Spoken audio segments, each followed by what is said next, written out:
Saru Rackets.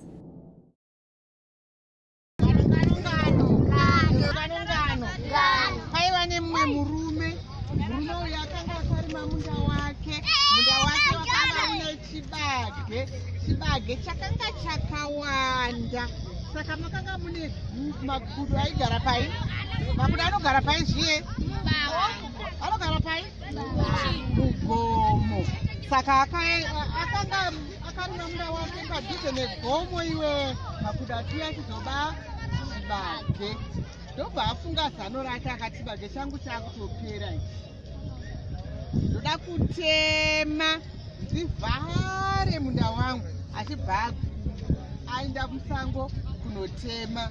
Paakanga achitema demo rake chibva rabvisika. Handiti nobva rabvisika chekuita sechiye chokutema nacho. Nobva asara akabata chii? Gudhu yanoziva. Nobva asara akabata chii? Pini.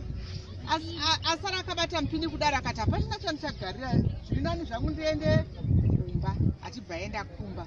Zuva rodoka makudo auya kumunda kuye. Kamwe kagudo kanga kakachenjeresa kachibva kanhonga demo riri.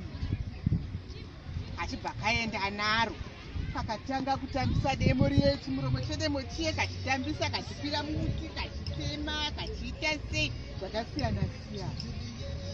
Murume uyo akazoenda kuna mambo akanotaura akati, mambo, ini ndabirwa demo rangu ndiri kurishaya. Zvikanzi namambo uye sambo zvinezvi ndingedza tidedze makudo ese auye. Ngauye tione, sumukai tione makudo ese, sumukai. Saka makudo uye akasumuka. Zvikanzi mirai makaita mutsetse. Makudo akamira akaita mutsetse. Ngamira akaita mutsetse.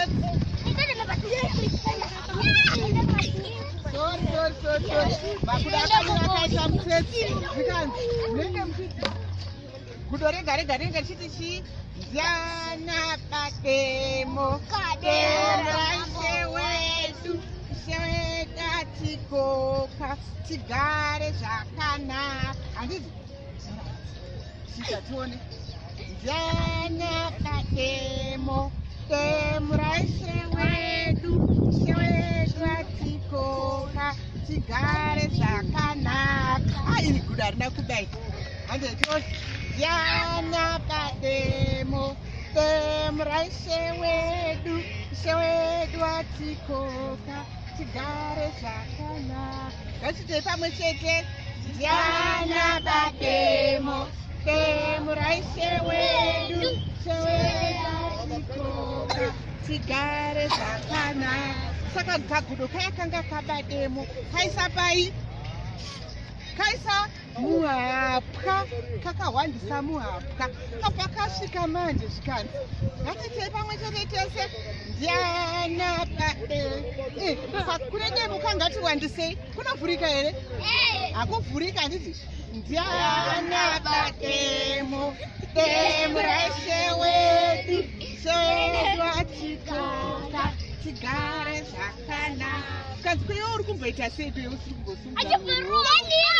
Achibva arohwa zimbama. Zvikanzi ita zviri kuita vamwe. Zvikanzi ndiana bademo. Ndobva demo raita sei?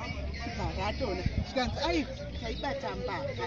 Iyi ndiyo mbavha yabachi demo. Ndopaperera ngano yedu.